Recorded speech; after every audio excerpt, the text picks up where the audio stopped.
Rungtynės prasideda, apie Vilniaus Žalgirio sudėtį tikrintai. Gustas Jarusevičius. Tęsiasi Hegelmano ataka, Dominikas Pašilys, jo smūgis ir kamuolys vartų tinkle. Štai taip, triumfuoja Hegelman, užsitęsusi ataka, kurią užbaigė tiksliu smūgiu 21 metų futbolininkas. Šį sezoną vienas iš tikrai tokių realių pretendentų į sezono atradimą. Prieš kelis mėnesius vargu ar kas būtų galėjęs pasakyti, ką nors daugiau apie Dominiką rungtynėse su Tbilisio Dinamo. Tai be abejo Vicentas Šarkauskas, Denio Lupano, Deividas Šešplaukas ir Paulius Golubickas. Dabar Paulius Golubickas turėjo erdvės, galėjo suktis, ką rodo Donatas Šimėnas, į 11 metrų žymą. Rodo Donatas Šimėnas. Donatas Kazlauskas visgi persistengė, bandydamas sustabdyti Gustą Jarusevičių. Lieka galioti Livio Antalis ir Lukas Paukštė.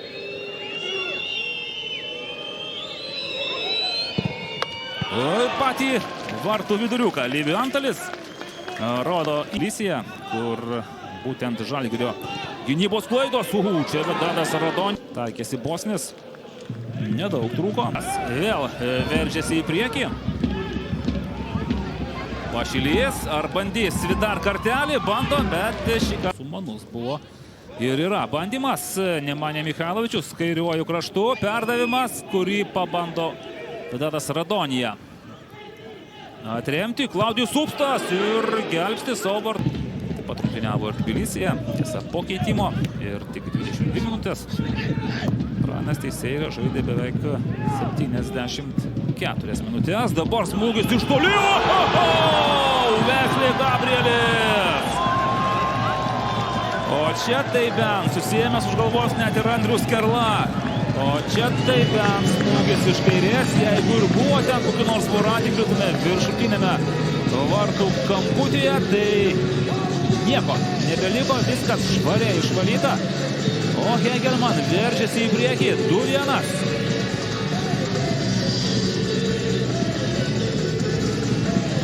Smagiau pradėjo antrą kėlinį aikštės šeimininkai. Vilniaus Žalgiris po tų keitimų toks jausmas dar nerado savo žaidimo, o to žaidimo dabar teks į... Nikola Petkovičius taip pat kviečiamas į techninę zoną. Smūgis. Brianas teisėjai yra pat. Lukas Paukštė jau buvo bejėgis, bet Skersinys išgelbėjo. Andrius Kaulinis skrieja į priekį. Andrius Kaulinis, Vincentas Šarkauskas ir Vincentas Šarkauskas. Dabar Nikola Petkovičius, kuris apskritai birželį ir Liepą buvo liepsnojantis. Na, pažiūrėkime, kurgi čia. Taip, čia Viliaus Armanavičiaus žaidimas ranka. Na, tiesiog. Taip. Kauno rajono komanda atsakė Dominiko Pašilio ir Wesley Gabrielio. Įvartis čia Nikola Petkovičius. 3-2. Super keitimas. Ir gali būti, jeigu čia nekils kažkokių papildomų klausimų dėl nuošalės, kada nors po kelių mėnesių lapkritį galime kalbėti apie tai, kad čia buvo aukso vertės taškai. Ir Nikola Petkovičius vos pasirodęs aikštėje, pakeitęs Livio Antalį.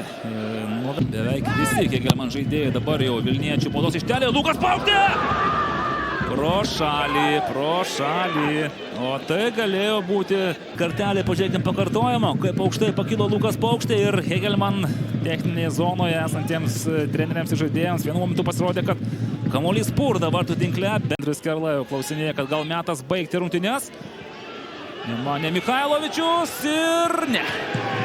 Iš skersinio praskrieja kamuolys. Donatas Šimėnas žiūri į laikrodį ir skelbia, kad rungtynės baigėsi. Top lygos 24 turas. Vienas iš gražiausių.